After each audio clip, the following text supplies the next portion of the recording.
जगज्जालपालं कनत्कण्ठमालं शरच्चन्द्रपालं महादैत्यकालं नभोनीलकायं दुरावारमायं सुपद्मासहायं भजेऽहं भजेऽहम् जगज्जालपालं कनत्कण्ठमालं शरच्चन्द्रपालं महादैत्यकालं नभोनीलकायं दुरावारमायं सुपद्मासहायं भजेऽहं भजेऽहम्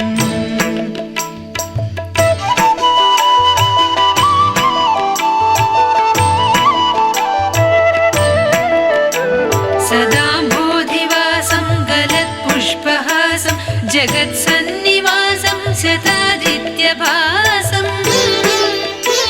गदाचक्रशस्त्रं लसत्पीतवस्त्रं हसच्चारुवक्त्रं भजेऽहं भजेऽहम्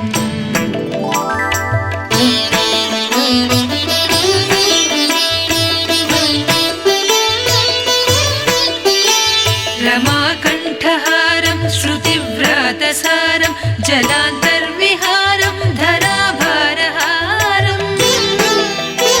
चिदानन्दरूपं मनोज्ञस्वरूपं धृतानेकरूपं भजेऽहं भजेऽहम्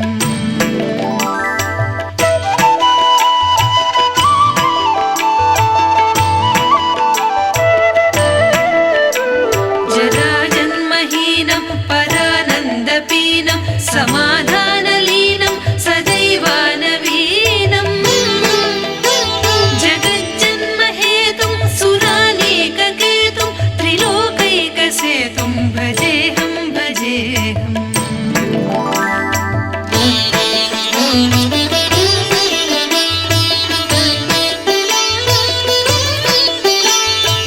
कृताम्नायगानं खगाधीशयानं विमुक्तेर्निदानं हरारातिमानं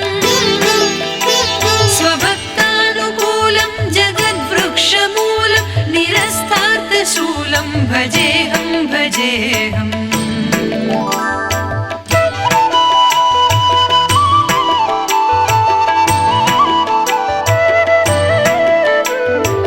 समस्तामरेशं द्विरेफाभकेशं जगद्दिम्बरेशं हृदाकाशवेशं सदा दिव्यदेहं विमुक्ताखिलेहं सुवैकुण्ठगेहं भजेऽहं भजेऽहम्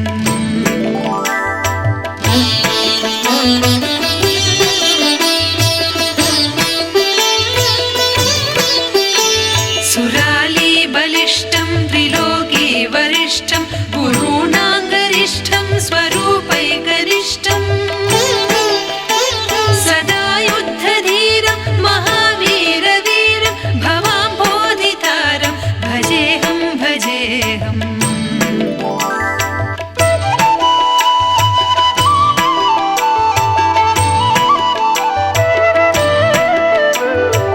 रमावामभागं तलालग्ननागं कृताधीनयागं गतारागरागं मुनीन्द्रैः सुगीतं सुरैः सम्परीतं गुणौघैरतीतं भजेऽहं भजेऽहम् इदं यस्तु नित्यं समाधाय चित्तं पठेदष्टकं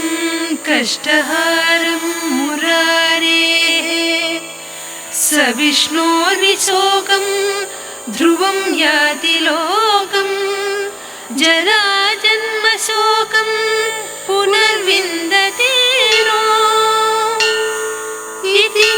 श्रीपरमहंसस्वामी ब्रह्मानन्दविरचितं हरिस्तोत्रम्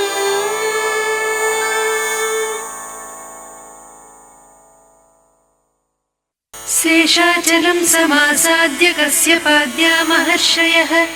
वेङ्कटेशं रमानाथं शरणं प्रापुरञ्जसा कलिसन्तारकं मुख्यं स्तोत्रमेतज्जपेन्नरः सप्तर्षिवाक्प्रसादेन विष्णुस्तस्मै प्रसीदति कश्यप उवाच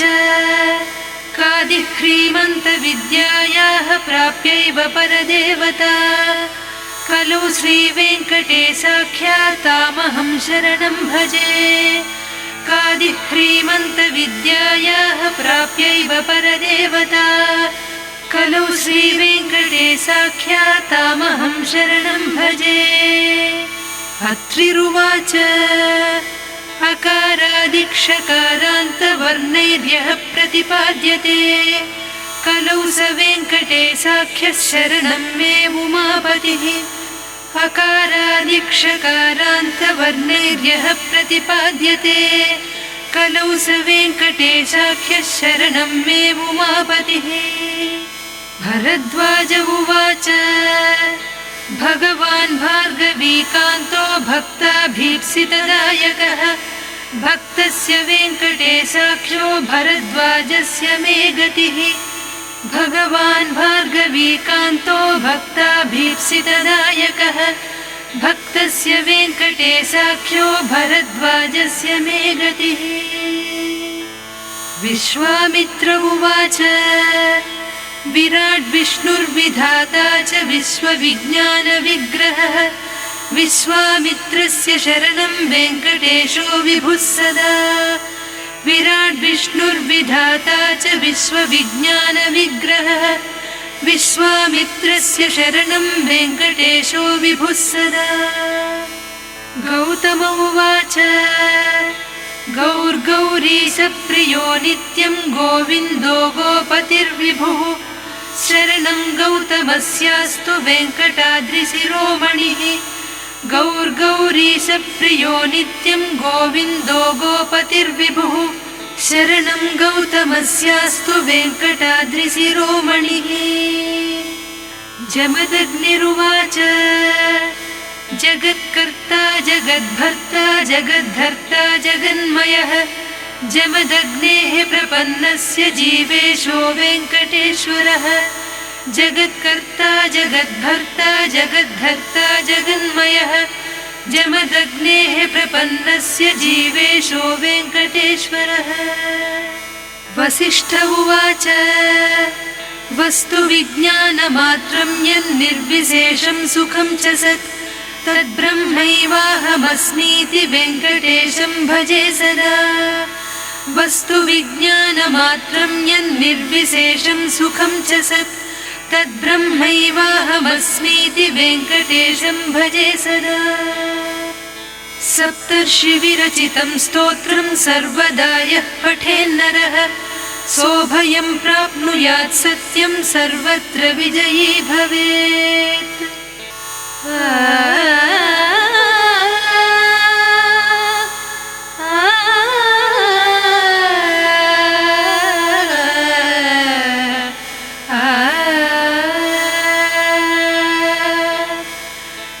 नारायणं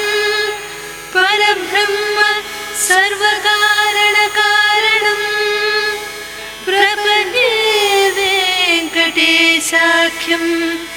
तदेव कवचं मम नारायणं परब्रह्म सर्वकारणकारणं प्रपद्ये वेङ्कटेशाख्यं तदेव कवचं मम सहस्रशीर्षा पुरुषो वेङ्कटेशः शिरोवतो प्राणेशः प्राणनिलयः प्राणं रक्षतु मे हरिः सहस्रशीर्षा पुरुषो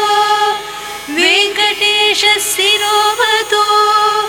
प्राणेशः प्राणनिलयः प्राणं रक्षतु मे हरिः आकाशराट् सुरानाथ आत्मानं मे सदा वदो देवदेवोत्तमः पायाद्देहं मे वेङ्कटेश्वरः आकाश